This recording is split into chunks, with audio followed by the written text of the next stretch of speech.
Hi everyone, my name is Kat, Artificial Librarian, and welcome to a new reading vlog. It's already Thursday, and I was thinking of just not doing a reading vlog this week for a minute because it is, usually I start these a lot earlier on Thursday in the week. But then I decided that, you know what, I didn't want to miss a week, and I really did want to do this vlog, so I was going to start it now, even though it's pretty late and I actually wanted to go get ready for bed, because it's like almost 11 in the evening. But you know what, I was gonna if I don't start it now, then it's not gonna happen, and I actually do really want it to happen, so I don't have to get up early tomorrow anyway, so it's fine.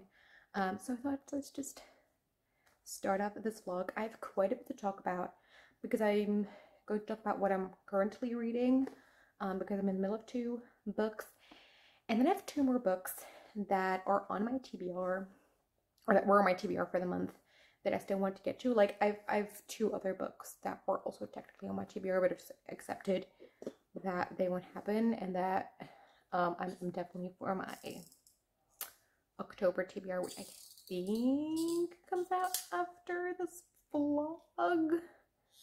I'm not sure. I'm gonna have to look at my schedule for that, but I think it comes out after this. That I'm really gonna do bi-monthly TBR games because it's just a little bit too much to all fit in one month, and it's just stressing me out a bit too much to try to finish it, and then I keep rolling more and more over, because it's at this point not realistic for me to read as many books as I have in one TBR game. So but I really like doing it, so I don't want to stop doing it.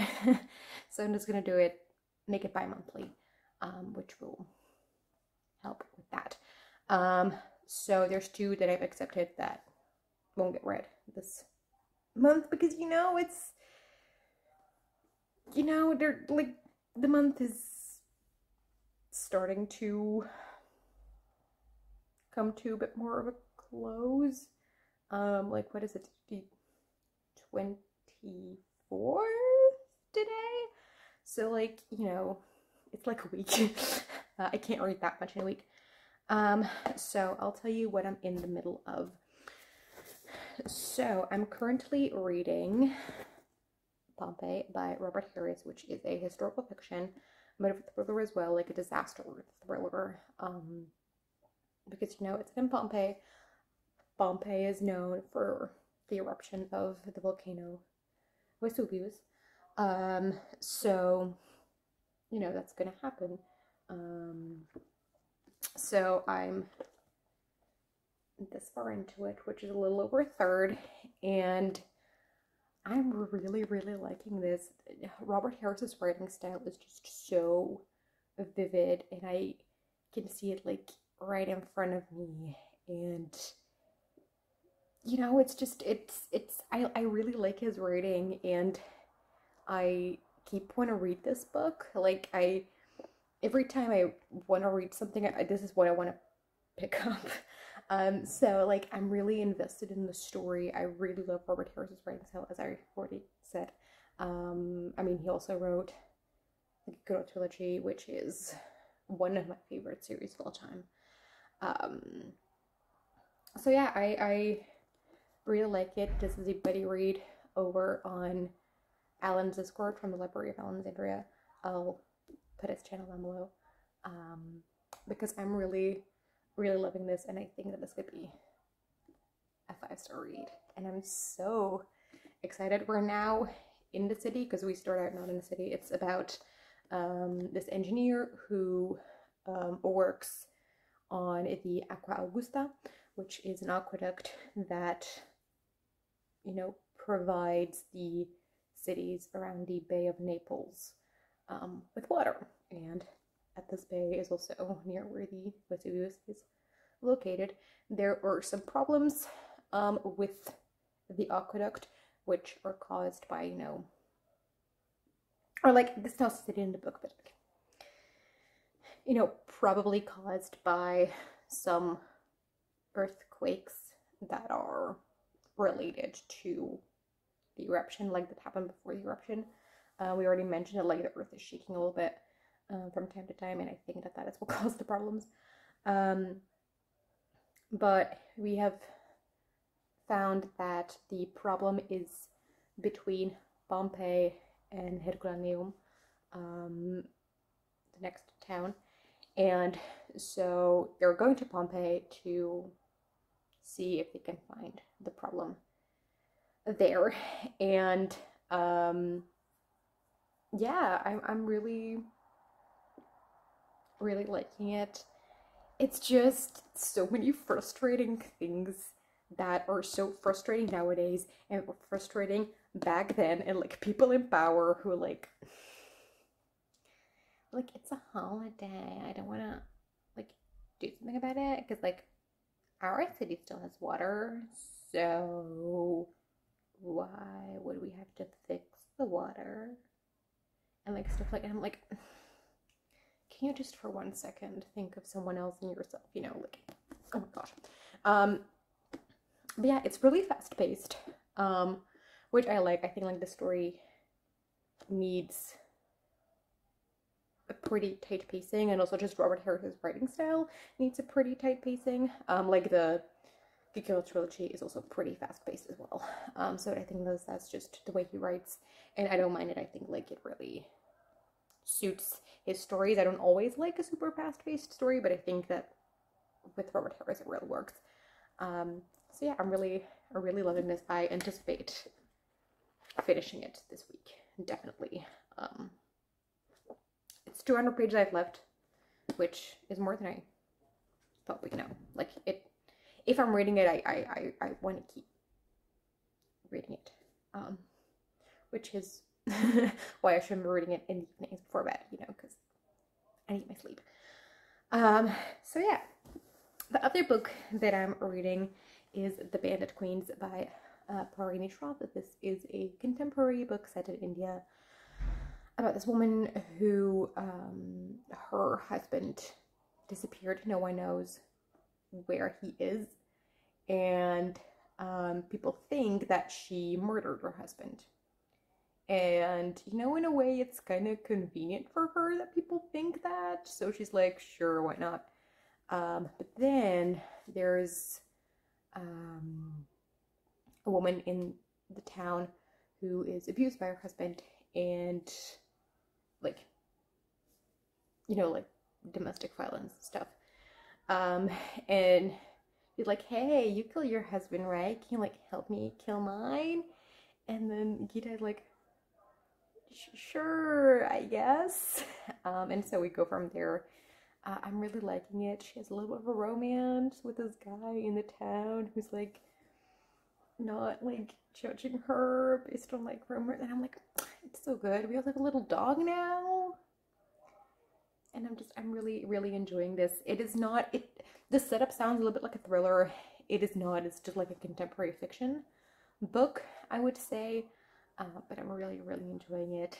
I am 30% into this, and I'm really liking it. This is like the book that if I don't have a lot of time and just want to read like one chapter or something, I pick this and I just get back into this world really quickly when I'm reading it, and like get back into the story really quickly, and then I get to like read a chapter, and you know, it's like a fun break if I'm doing work and stuff. So yeah, I'm really enjoying this as well.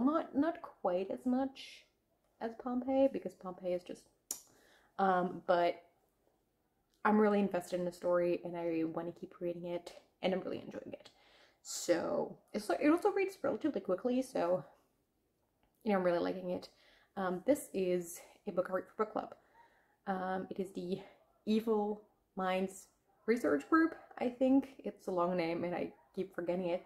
But I think that is it. Which is a relatively new book club. Like this is the first first month that it exists, and the first book club pick that they have. So you know, like very new book club. It's on Discord. Like I can't really link a YouTube channel or something, otherwise I would.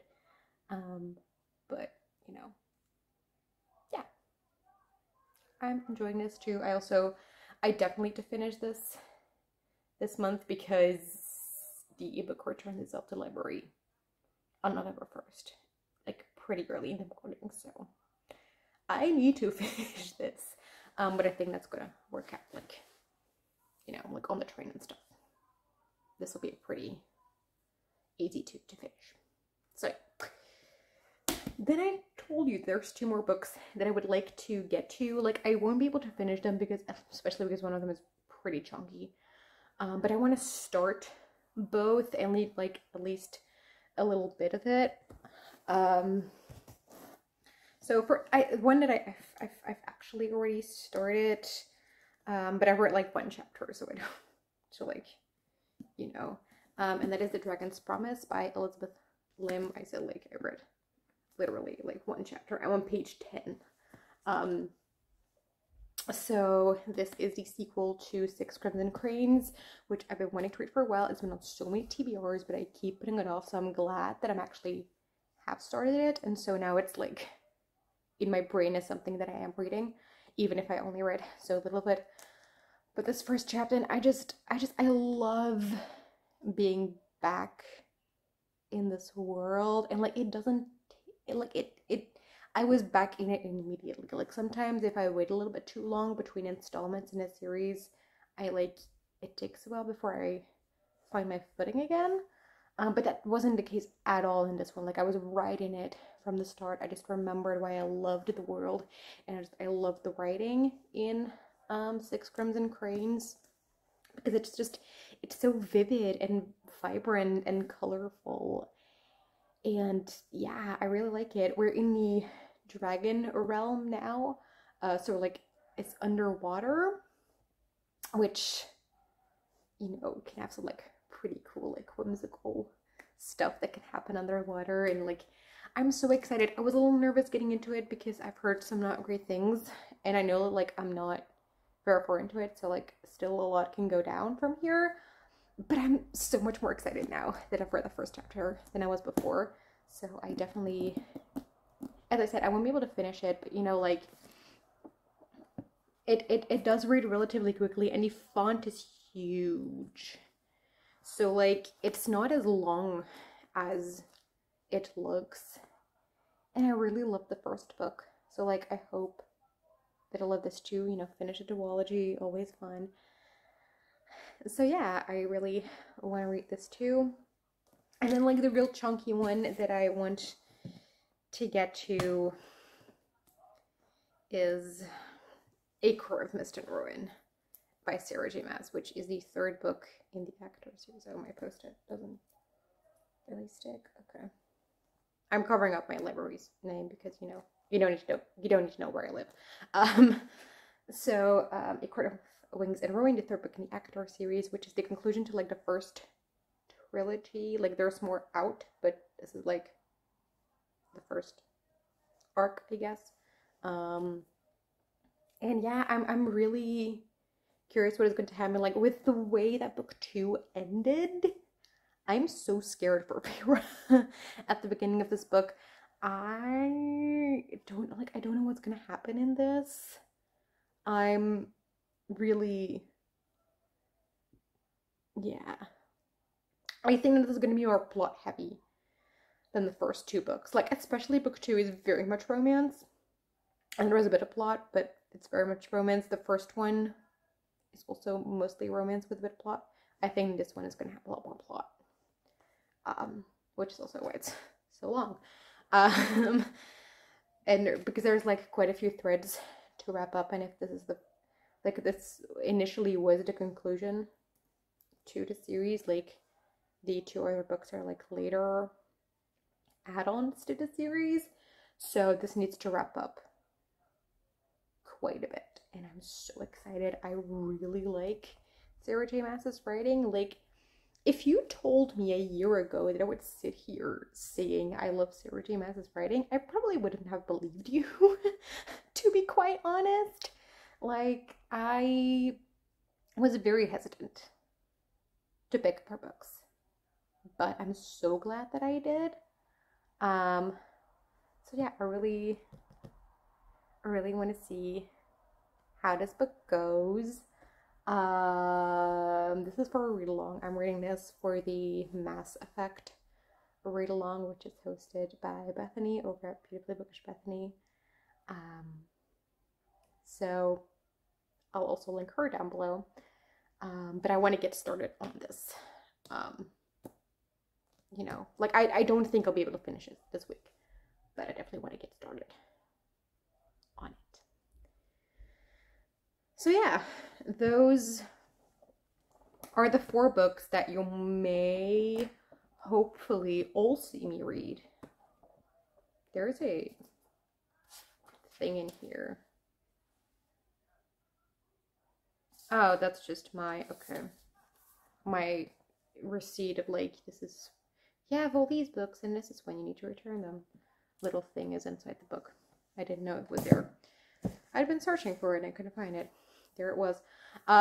So those are the books that you're hopefully seeing me read throughout this vlog. I'm really excited. This vlog will probably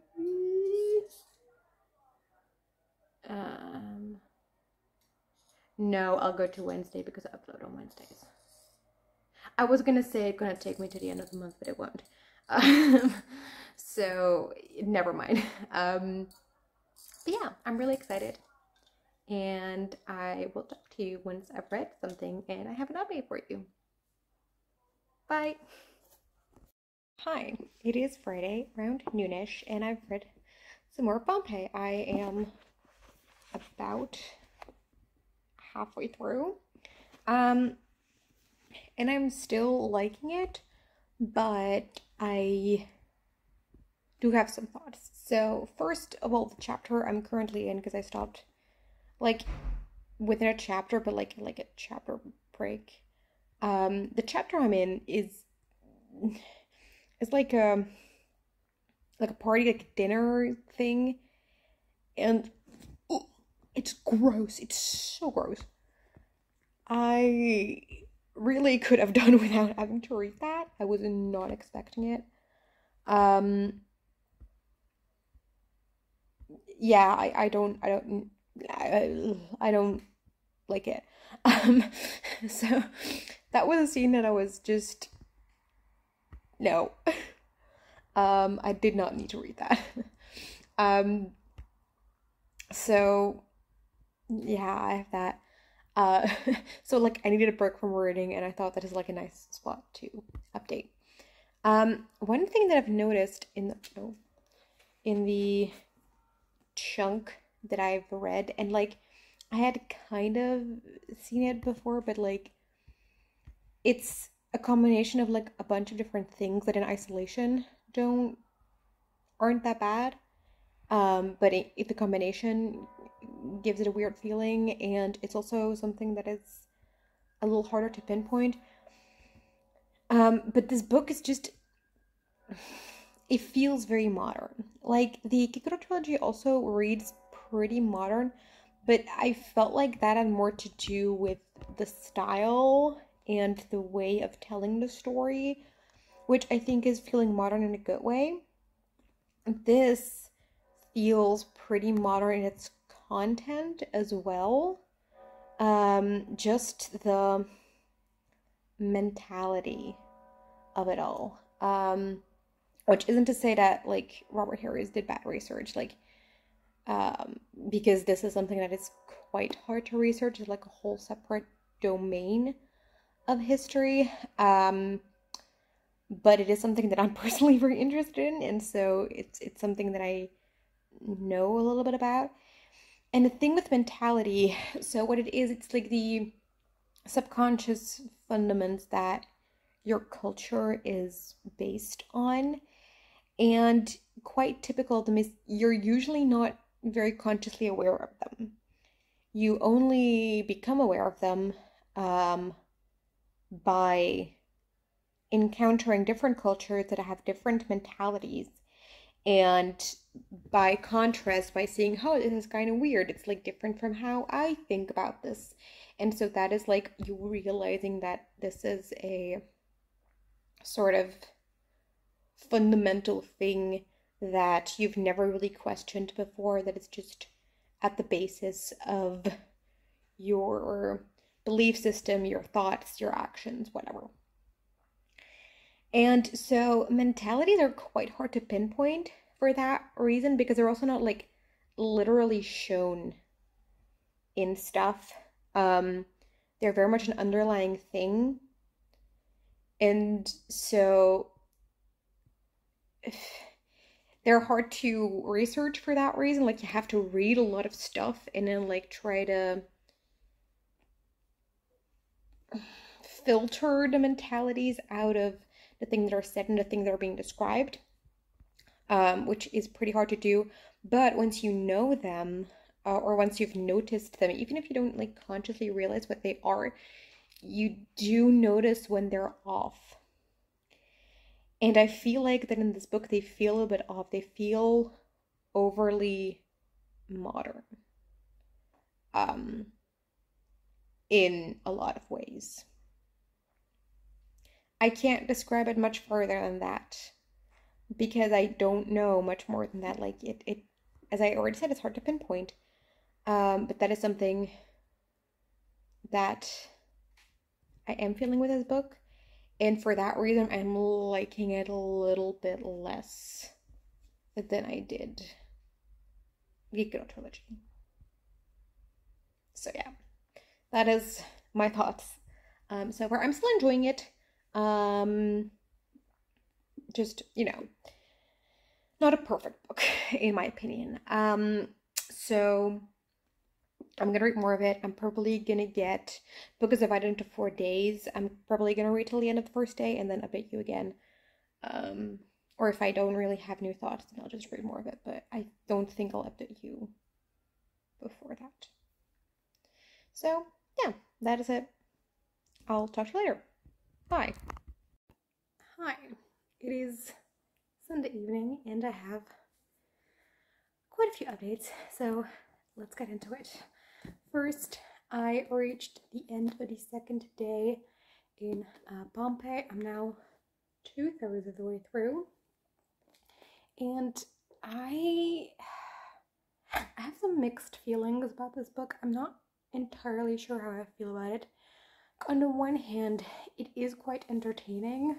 Like, I did not think that reading about like aqueducts and repairing them and stuff like that could be so interesting.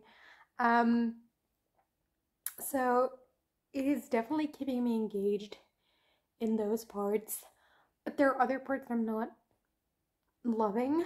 It's a multi-POV story and I wish that it wasn't, because I'm really loving the POV of Athelius, who is the engineer repairing the aqueduct and trying to figure out what happened to it and stuff. But we also get the POV from Ampliatus and Corellia being the daughter of Ampliatus, and he's like the bad guy of the book, I would say. He's this rich dude, very unethical, very corrupt as well, sort of doing everything for the money, doesn't care how many people he has to step on to get what he wants. And I just don't know that he needs to be as present of a villain as he is. I mean, I'm not saying that he can't be in here, but I just think that there is a little too much crammed in a pretty short book. Because we have this aqueduct having issues and trying to figure out what happened to that and trying to repair it in time before some cities completely run out of water. And then we also have like figuring out what happened to the previous engineer working on this aqueduct. And then we have a corruption plot. And then we have a romantic subplot. And then we have this woman trying to get out of an arranged marriage. and stuff like that. And it's just a little too much crammed all into this one book, I feel. And I don't think it gets a lot of time to breathe. I already mentioned the very fast pacing. And I think that is my problem with this. This fast pacing was also present in the Kikuro trilogy, but I liked it there because we're describing a time that is very turbulent and overwhelming to live in, and it's like now this, and everything changed very fast, and so does chaos and overwhelm that people would have felt living during that time was then reflected in the writing. But here we still have that very crammed, very fast writing, but I don't feel like that is necessarily a reflection of what the characters would feel, because yes, we have it as a bit of a time crunch because we want to fix the aqueduct before cities run out of water, so there is a sense of urgency there, but other than that, like, it's not really there, because okay, you have the pending doom of the volcano erupting, but these characters don't know that it will. That's like us readers knowing that. So like the characters won't feel this pending doom. Like there's weird stuff going on with you know, like earthquakes and stuff, and sounds that they don't know what they are. Like they know there's weird stuff going on, but like they don't have this, oh, tomorrow the volcano is gonna erupt, which we as a reader do have. And so I think that is the thing that is not really working for me. It's also a little, it feels a little bit distant as well. I'm finding it hard to truly connect to the characters. So yeah, I don't know, like I'm not disliking it, but I'm quite disappointed because I have liked his other series so much. So yeah, I will finish the book. I'm actually gonna read a little bit more tonight, I think, and then I'm gonna try to finish it tomorrow. I don't know if I'm gonna be able to, but that is gonna be my aim for this one. Then I got to the 40% mark in the Bandit Queens, which I am really loving. Going into this, I thought that we would follow a group of friends, like murdering their husbands together, but that is not at all the case. Like, these women don't like each other. Like, they're sort of forced together due to circumstances, but like they're not friends at all. They quite dislike each other, as far as I can tell. And there is Gita, our main character, and Salori, I think, especially,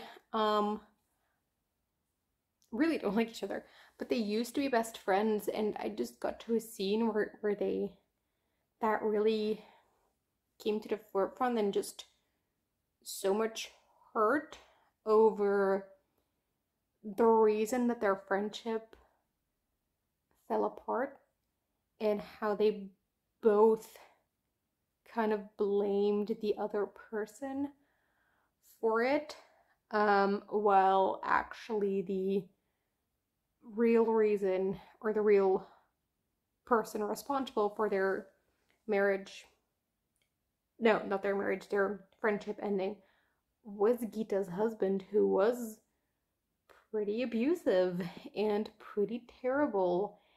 and he is the one who manipulated Gita into thinking that Saloni was a bad friend, and so she believed him after all because, you know, she was young, naive, in love with this man. And Saloni, who was seeing that this guy was terrible and was trying to prevent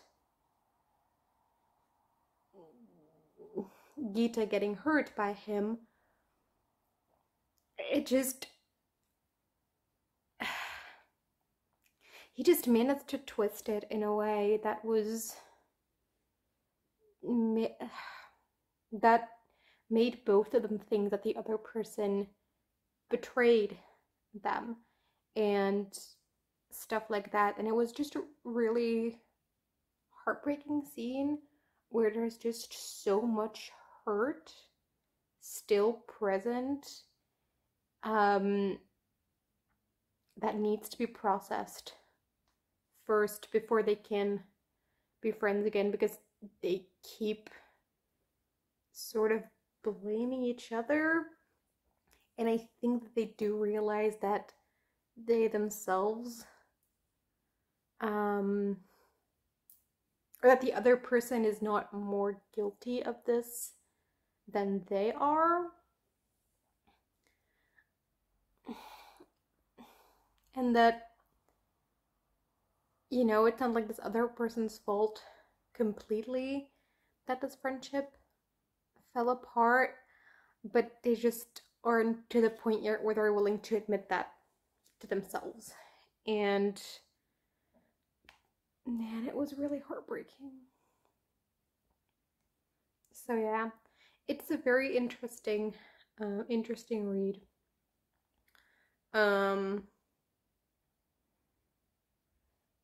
Yeah, I don't know, just these relationships between these women are very interesting and very complex, and yeah, it's a really well written book.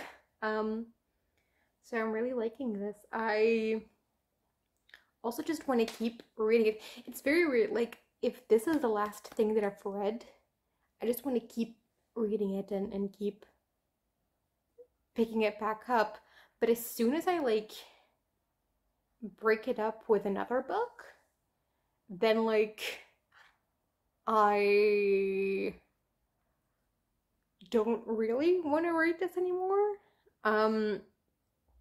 But it's my only book, so when I'm on the train I just read this automatically, and I just read this on the train a little while back, so that's, well, I'm excited for it again. So I think I need to just read some more of this as well. I do definitely plan to finish this still this month.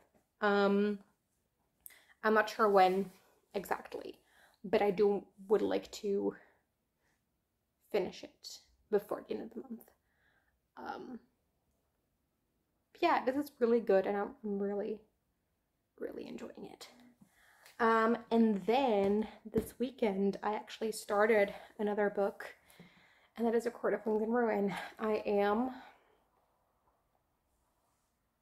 almost a quarter of the way through, and I'm loving this so much. Like, the beginning, I was so scared for Feyre. After the ending of book 2, just a place where she ends up is not a great place to be, but she handled it so satisfyingly. And she shows that she is really intelligent and calculated, and it was funny to see like how her plan just played out exactly the way she wanted it for quite a while there, which is just a very satisfying thing to see. Also interesting, we have Tamlin, who a little bit in the previous book as well, but also very much in this book, he keeps doing things that he represents as very romantic, and because he loves Feyre so much, and you know, and I think that Tamlin genuinely believes that, but what he does is so wrong, and it's just his way of loving Feyre. It's just not Tamlin, no. But yeah, I'm really liking it. I got to, like, the first section is done. I'm in a different section now, in a different location, and I'm not going to spoil where that is, but pretty much immediately when we arrived there, I was just smiling, and you know, it was great. I really like Sarah J. Maas's writing. It reads so quickly. I love how she does her character work. I think it's really, really well. And I really like her world building too. Like, there's this thing that Sarah J. Maas sometimes gets criticized for. And is it the most, like, elaborate, unique world? Like, no. But the things that she describes, I know exactly what everything looks like. I get this very clear image of everything in my brain, and I think that is definitely something that not every writer can do. So yeah, I'm really loving this. I just fell right into it. Yeah, and I'm having a great time. This will probably roll over into next month. Like, there is no way I'm gonna finish this in the next couple of days before the month ends, but I don't mind because I'm freaking loving this. So yeah, that is A Court of Wings and Ruin, which I'm loving, and it's just making me happy. So yeah, those were my updates. I am now gonna get ready for bed because it's pretty late, and then maybe read a little bit more right before bed, and then I'll talk to you when I have something else to tell you. Bye. Okay, so wrap up time, and of course I only remembered this right after I turned on the dishwasher, so enjoy the background noise. But I didn't quite manage to finish Pompeii. I'm very close to finishing it. So this will be the last time that I'll talk about this. If you want my full final thoughts, go to my wrap up, but I don't think my thoughts will really change in like the 30 pages I have left. So I like day 3, which is where we're currently in, because day 4 is like only a few pages. I'm really enjoying it. We get to look at the actual eruption, and I think that sort of different stadia in a volcano eruption are described pretty well, but also just the absolute chaos that must have happened when the eruption was a thing, because these people didn't know what a volcano was. Like, I'd never seen one before. Latin didn't even have a word for it. They had no clue what the hell was going on. So it must have been absolutely terrifying to, like, I mean, it's terrifying now, but to go through that and also just have no clue what was happening, have no precedent for such a thing, is, you know, even worse. So I think that is portrayed pretty well, and again, that's where his fast pacing works very well, like, because it is, like, confusing and overwhelming and chaotic. And so reading that feels overwhelming and chaotic as well. So I think that it works there, but just as I said earlier, like, in the parts before that, I think that I would have preferred it to be a little bit slower. So yeah, I'm really, really liking this. I don't like it as much as the Girl Trilogy, unfortunately. I really love that other series. And this one, I don't think it's as good. I mean, it's also earlier work, so that is always good if, like, the later thing that you've read is better than the earlier thing. But so yeah, I really like this. I definitely would read more from Robert Harris. I think, like, these are the only two, like, Roman ones that he has that I've now read. Like the other ones are still historical, I believe, but more recent than these. But I definitely would like to give them a read, because I quite enjoyed it, so yeah. I didn't manage to read a lot more of the Bandit Queens, so I'll just continue that in the next vlog and give you my thoughts for that in the next vlog. So yeah, I'm gonna wrap this up here. I hope you enjoyed. Let me know what you've read this week, and I hope to see you again in the video. Bye.